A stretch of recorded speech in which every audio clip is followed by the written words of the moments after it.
Praise the Lord. December 15 ഞായറാഴ്ച, കർത്താവിൻ്റെ ദിവസം. നമുക്ക് പ്രത്യക്ഷ പ്രാർത്ഥനയിലേക്ക് വരാം. ഏറ്റു പ്രാർത്ഥിക്കുക. അമ്മേ, പരിശുദ്ധ അമ്മേ, അമ്മേ പരിശുദ്ധ അമ്മേ, ദൈവമാതാവേ, അന്ന് അങ്ങ് കൃപാസനത്തിൽ പ്രത്യക്ഷപ്പെട്ട് വരാൻ പോകുന്ന മഹാദുരന്തത്തിൽ നിന്ന് രക്ഷപ്പെടാനും എല്ലാവർക്കും വേണ്ടി പ്രാർത്ഥിക്കുവാനും ആവശ്യപ്പെട്ടിട്ട് 20 വർഷം തികയുന്ന ഈ വേളയിൽ കൃപാസനത്തിലൂടെ ഞങ്ങൾക്കും ഈ ദേശത്തിനും അങ്ങ് മധ്യസ്ഥം തേടി തന്ന എല്ലാ അനുഗ്രഹങ്ങൾക്കും കൃപകൾ ഞങ്ങളിപ്പോൾ ഹൃദയം നിറഞ്ഞ നന്ദി പറയുന്നു. അമ്മേ പരിശുദ്ധമ്മേ, ജപമാല മാതാവേ, സകല കൃപാസനം പ്രാർത്ഥനകളോടും ചേർത്ത് ഞങ്ങളിപ്പോൾ പ്രാർത്ഥിക്കുന്ന ഈ കുടുംബത്തിന്റെ പ്രത്യേക നിയോഗം. മക്കളുടെ നിയോഗത്തെ ആശീർവദിക്കണമേ.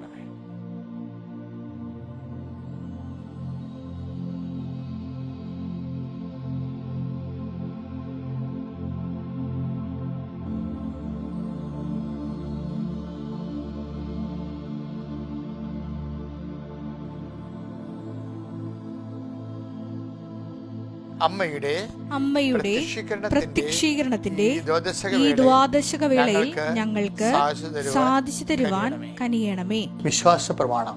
സർവശക്തനായ പിതാവും ആകാശത്തിന്റെയും ഭൂമിയുടെയും സൃഷ്ടാവുമായ ദൈവത്തിൽ ഞാൻ വിശ്വസിക്കുന്നു. അവിടുത്തെ ഏകപുത്രനും ഞങ്ങളുടെ കർത്താവുമായ ഈശോ മിശിഹായിലും ഞാൻ വിശ്വസിക്കുന്നു. ഈ പുത്രൻ പരിശുദ്ധാത്മാവിനാൽ ഗർഭസ്ഥനായി കന്യകാമറിയത്തിൽ നിന്ന് പിറന്ന് പൊന്തിയോസ് പീലാത്തോസിന്റെ കാലത്ത് പീഡകൾ സഹിച്ച് കുരിശിൽ തറയ്ക്കപ്പെട്ട് മരിച്ച് അടക്കപ്പെട്ട് പാതാളങ്ങളിൽ ഇറങ്ങി മരിച്ചവരുടെ ഇടയിൽ നിന്ന് 3-ാം നാൾ ഉയർത്ത് സ്വർഗത്തിലേക്ക് എഴുന്നള്ളി സർവശക്തിയുള്ള പിതാവായ ദൈവത്തിന്റെ വലതുഭാഗത്തിരിക്കുന്നു. അവിടെ നിന്ന് ജീവിക്കുന്നവരെയും മരിച്ചവരെയും വിധിക്കുവാൻ വരുമെന്നും ഞാൻ വിശ്വസിക്കുന്നു. പരിശുദ്ധാത്മാവിലും ഞാൻ വിശ്വസിക്കുന്നു. വിശുദ്ധ കത്തോലിക്കാ സഭയിലും പുണ്യവാന്മാരുടെ ഐക്യത്തിലും പാപങ്ങളുടെ മോചനത്തിലും ശരീരത്തിന്റെ ഉയർപ്പിലും നിത്യമായ ജീവിതത്തിലും ഞാൻ വിശ്വസിക്കുന്നു. ആമേൻ. സ്വർഗ്ഗസ്ഥനായ ഞങ്ങളുടെ പിതാവേ, അങ്ങയുടെ നാമം പൂജിതമാകണമേ. അങ്ങയുടെ രാജ്യം വരണമേ. അങ്ങയുടെ തിരുമനസ് സ്വർഗത്തിലെ പോലെ ഭൂമിയിലും ആകണമേ. അന്നു വേണ്ടുന്ന ആഹാരം ഇന്ന് ഞങ്ങൾക്ക് തരണമേ. ഞങ്ങളോട് തെറ്റ് ചെയ്യുന്നവരോട് ഞങ്ങൾ ക്ഷമിക്കുന്നത് പോലെ ഞങ്ങളുടെ തെറ്റുകൾ ഞങ്ങളോടും ക്ഷമിക്കണമേ. ഞങ്ങളെ പ്രലോഭനത്തിൽ ഉൾപ്പെടുത്തരുതേ, തിന്മയിൽ ഞങ്ങൾ രക്ഷിക്കണമേ. ആമേൻ. നന്മ നിറഞ്ഞ മറിയമേ, സ്വസ്തി. കർത്താവ് അങ്ങയുടെ കൂടെ സ്ത്രീകളിൽ അങ്ങ് അനുഗ്രഹിക്കപ്പെട്ടവളാകുന്നു. അങ്ങയുടെ ഉദരത്തിൻ ഫലമായി ഈശോ അനുഗ്രഹിക്കപ്പെട്ടവനാകുന്നു. പരിശുദ്ധ മറിയമേ, തമ്പുരാന്റെ അമ്മേ, പാപികളായ ഞങ്ങൾക്ക് വേണ്ടി ഇപ്പോഴും ഞങ്ങളുടെ മരണസമയത്തും തമ്പുരാനോട് അപേക്ഷിക്കണമേ. ആമേൻ. ഒരുമിച്ച് പ്രാർത്ഥിക്കാൻ. കർത്താവിന്റെ ഉന്നതമായ നാമത്തിൽ സ്വസ്ഥം ചെയ്യുന്ന അനുദിന അനുഗ്രഹ പ്രാർത്ഥനയിൽ പങ്കെടുക്കുന്ന എല്ലാ മക്കളെയും, എല്ലാ രാജ്യങ്ങളിലും സംസ്ഥാനങ്ങളിലുള്ള മക്കളെ നീ ആശീർവദിക്കണമേ. കർത്താവ് എത്രയോ ഭക്തിയോടുകൂടിയാണ് കർത്താവിന്റെ മക്കളെ ഈ പ്രാർത്ഥനയിൽ പങ്കെടുക്കുന്നത്. അവർ ഒരു മനുഷ്യനെ പോലും കർത്താവ് കൈവിട്ടുകളെ ഇടയാക്കരുത്. ഈ പ്രാർത്ഥന കൊണ്ട് തന്നെ കർത്താവ് ദൈവാനുഭവം പ്രാപിച്ച് സാക്ഷ്യം പറയാൻ ഇടയാക്കണമേ. പ്രത്യേകിച്ച് കർത്താവ് ഉടമ്പടി എടുത്തതിന്റെ സാക്ഷ്യമായിട്ടും ഉടമ്പടി എടുക്കാത്തവര് കർത്താവ് ഈ അനുദിന അനുഗ്രഹ പ്രാർത്ഥനയുടെ സാക്ഷ്യങ്ങൾ കർത്താവ് കൃപാസനത്തിൽ വന്ന് പറയാൻ ഇടയാക്കണം പ്രാർത്ഥിക്കുന്നു. കർത്താവിൻ്റെ വലിയ ശക്തി കർത്താവെ, അവരുടെ ഉടമ്പടിയിൽ എടുക്കുന്ന ഈ പ്രാർത്ഥനയിൽ കർത്താവ് അവർ തന്നെ അവിടെ ദൈവാനുഭവങ്ങൾ കർത്താവ് വീഡിയോ ചെയ്ത് കർത്താവ് അയച്ചു തരാൻ ആഗ്രഹിക്കുന്നവരെ സമർപ്പിച്ചുകൊണ്ട് പ്രാർത്ഥിക്കുന്നു.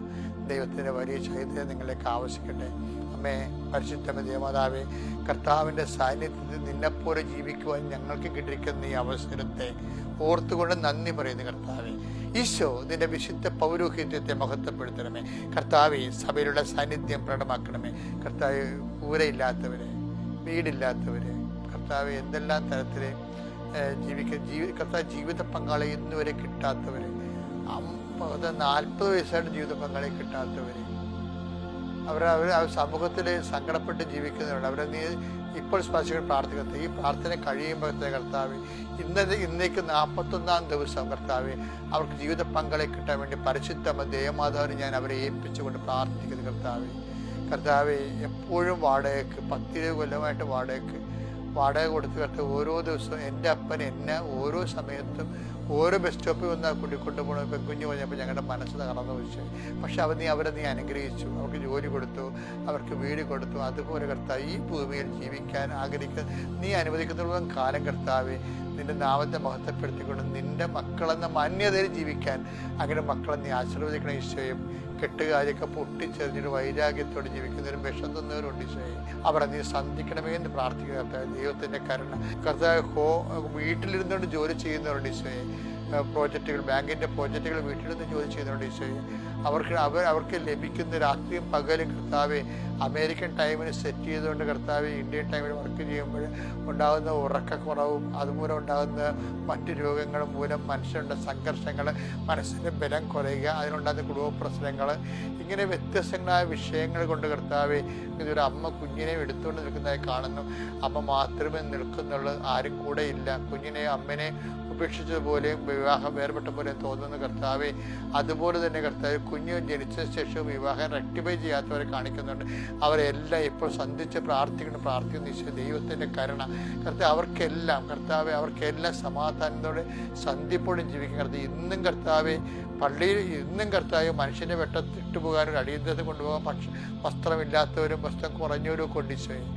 അതുപോലെ തന്നെ പല ദുരന്തങ്ങൾ പെട്ടിട്ട് പല രോഗങ്ങൾ പെട്ടിട്ട് ഉള്ള വസ്തുക്കളെല്ലാം നഷ്ടപ്പെട്ട് പണമെല്ലാം നഷ്ടപ്പെട്ടിട്ട് വളരെ വിഷമത്തിൽ ജീവിക്കുന്നുണ്ട് ഈശോയെ. വെളുത്തവർ സാമ്പത്തിക തടന്നപ്പോൾ നിലയിലും വിലയിലും ഉണ്ടായിരുന്ന ആൾക്കാരെല്ലാം പതുക്കെ അവർ നകന്നു പോവുകയും അവർ ഒറ്റപ്പെട്ടു പോവുകയും ചെയ്യുന്ന അവസ്ഥകളുണ്ട് ഈശോയെ. അതിൻ്റെ പേരിൽ മദ്യവും കഞ്ചാവിനൊക്കെ അടിപ്പെട്ടുകൊണ്ട് ബുദ്ധിയും ബോധമില്ലാതെ അരഞ്ഞു തിരിയുന്ന മനുഷ്യരുണ്ട്. ഇങ്ങനെ എന്തെല്ലാം തരത്തിലുള്ള വിഷമതയുള്ള മനുഷ്യരെ കർത്താവ് ലോകത്ത് ജീവിക്കുന്നവർ അവരെല്ലാം ഞങ്ങളുടെ പ്രാർത്ഥന കൊണ്ട് നീ സഹായിക്കണം. അമ്മേ കൃപാസന അമ്മേ, പരിശുദ്ധ അമ്മേ, അത് ദുരന്തം ഉണ്ടാകാൻ പ്രാർത്ഥിക്കണമെന്ന് ആവശ്യപ്പെട്ട അമ്മേ, ദുരന്തങ്ങൾക്ക് പോലും പ്രാർത്ഥനയാണ് പ്രതിവിധിയെങ്കിൽ അമ്മേ, കുടുംബത്തിലുള്ള എല്ലാ ചെറുതും വലുതുമായ എല്ലാ ദുരന്തങ്ങൾക്കും നീ തന്നെയാണ്, നിന്റെ പ്രാർത്ഥന തന്നെയാണ്, നിന്നോടുള്ള അപേക്ഷ തന്നെയാണ്, നിന്റെ മധ്യസ്ഥ പ്രാർത്ഥന യേശുവിൻ്റെ നാമത്തിൽ പ്രാർത്ഥിക്കുന്ന അവരെല്ലാം നീ സന്ധിക്കുകയും സമാധാനപ്പെടുത്തുകയും ഈ ഒറ്റ പ്രാർത്ഥന കൊണ്ട് കർത്താവ് നീ അവരെ വീണ്ടെടുക്കണം പ്രാർത്ഥിക്കുന്നു. നിത്യപിതാപുത്രൻ പരിശുദ്ധാത്മാ സർവ്വേശ്വരൻ നീ.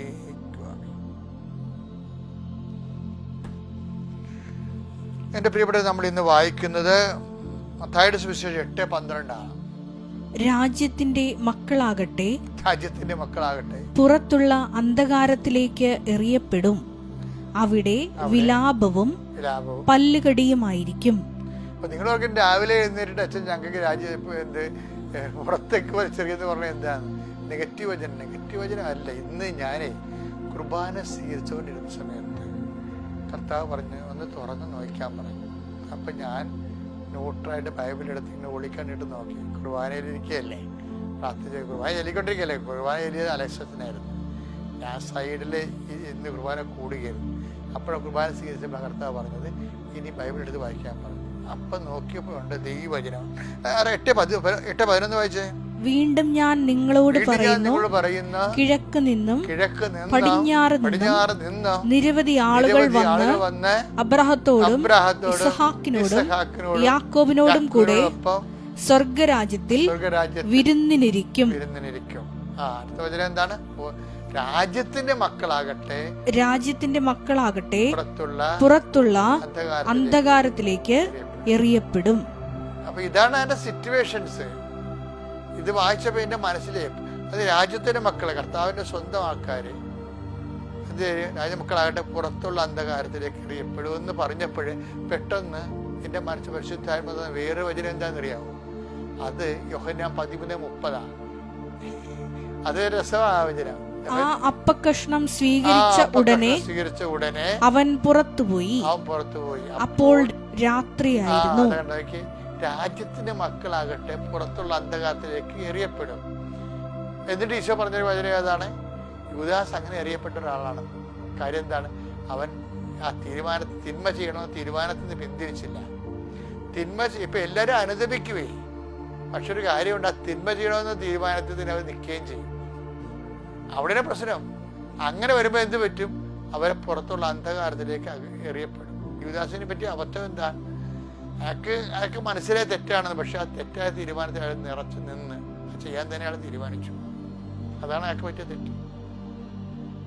ഇതെന്താ വരുന്ന വിഷയത്തിൽ അങ്ങനെ വരുമ്പോൾ ഇപ്പം നമ്മൾ ഒരു തിന്മ ചെയ്യുകയും, ഇപ്പം നമ്മൾ ആദ്യത്തെ കുഞ്ഞിനെ ഒരു കുഞ്ഞ് ജനിച്ച് ഉടനെ അടുത്ത കുഞ്ഞും പെട്ടെന്ന് അതിന് മറുപടി മറന്നപ്പോൾ ജനിച്ച ഉടനെ ഭർത്താവ് പറയും അബോർഷൻ ചെയ്യാം, ഭാര്യ അത് തന്നെ പറയും.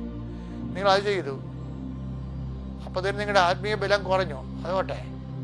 പക്ഷെ എന്താ പറ്റി, വീണ്ടും അത് അങ്ങനെ ചെയ്യുന്ന ആൾക്കാരുണ്ട്. എന്നിട്ട് അവർ അങ്ങനെ ചെയ്യണവർ എന്താ പ്രശ്നം, അവർക്കിത് ഒരു കലാപരിപാടി പോലെയാണ്. കല്യാണത്തിന് മുമ്പ് ഇതുപോലെയൊക്കെ ചെയ്യുന്ന ആൾക്കാരാണ് കല്യാണം കഴിയുമ്പോൾ ഇതുപോലെയുള്ള ക്രൂരകൃത്യങ്ങൾ ചെയ്യണത്. എല്ലാവരെയും ഞാൻ അടച്ചാക്ഷേപിക്കുകയല്ല, പക്ഷെ ഞാൻ 25 ലക്ഷം ആൾക്കാരെ കൗൺസിൽ ചെയ്തപ്പോൾ എനിക്ക് മനസ്സിലായ ഒരു സത്യമാണ്.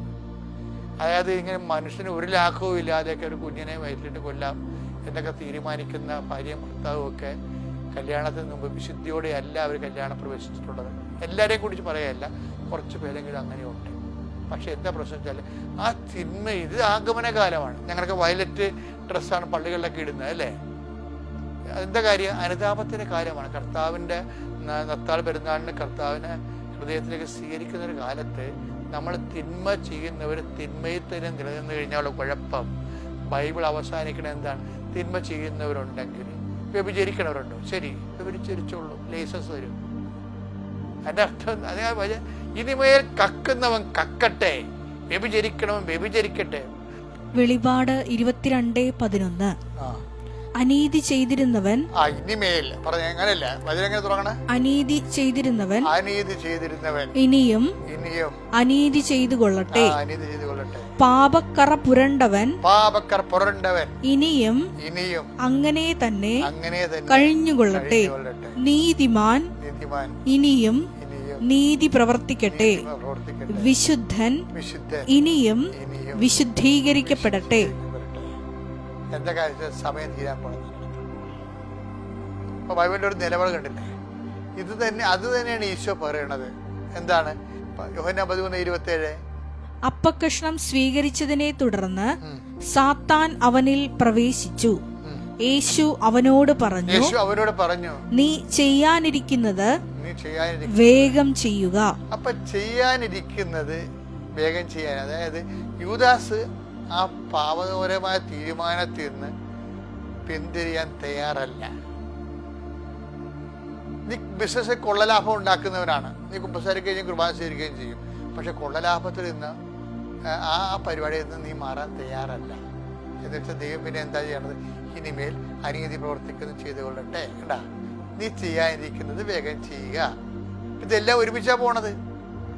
അതായത് ദൈവം, നീ ഒരിക്കലും ദൈവത്തിന്റെ വചനങ്ങളിൽ ആ തിന്മകളിൽ നിന്ന് മാറാൻ നീ തയ്യാറല്ലെങ്കിൽ ദൈവം അത് പറയും, നീ ചെയ്യാനുള്ള ചെയ്യാൻ പറയും, നീ ചെയ്യാനിരിക്കുന്നത് വേഗം ചെയ്യാൻ പറയും. അപ്പൊ എന്താ അർത്ഥം? എന്താണ്? ദൈവം ഒരു പാപം തന്നെ, ഇപ്പൊ ശരി പറയത്തില്ലേ, ഞങ്ങളിങ്ങനെയൊക്കെ ജീവിച്ചു, ഞങ്ങളുടെ ആർക്കണ്ട ഒരു ഉജുക്കും ചെയ്തില്ലല്ല. ചുമ്മാ ബൈബിളൊക്കെ ഇങ്ങനെ വെറുതെ പറയണതാണ്. അതൊക്കെ മനുഷ്യനെ പേടിപ്പിക്കാൻ വേണ്ടി പറയണതാണ്. കാര്യമൊന്നുമില്ല. എങ്ങനെ എന്തും ജീവിക്കാം, എന്ത് പോക്കരുത്തരം കാണിക്കാം, എന്ത് കൊലപാതകം കാണിക്കാം, എന്ത് അപോഷണം കാണിക്കാം, എത്ര വേണമെങ്കിലും ആൾക്കാരെ സ്നേഹിക്കുക ഉപേക്ഷിക്കുക ചെയ്യാം. അതുപോലെ എല്ലാം മൃഗതുല്യമായിട്ട് ജീവിക്കാം, ആരും ചോദിക്കാനില്ല. അപ്പം അത് ഞങ്ങൾക്കൊന്നും സംഭവിച്ചില്ലല്ലോ, ഞങ്ങളുടെ ബിസിനസ് വളർന്നല്ലോ. അപ്പം ഇതിനകത്ത് കഥയില്ല.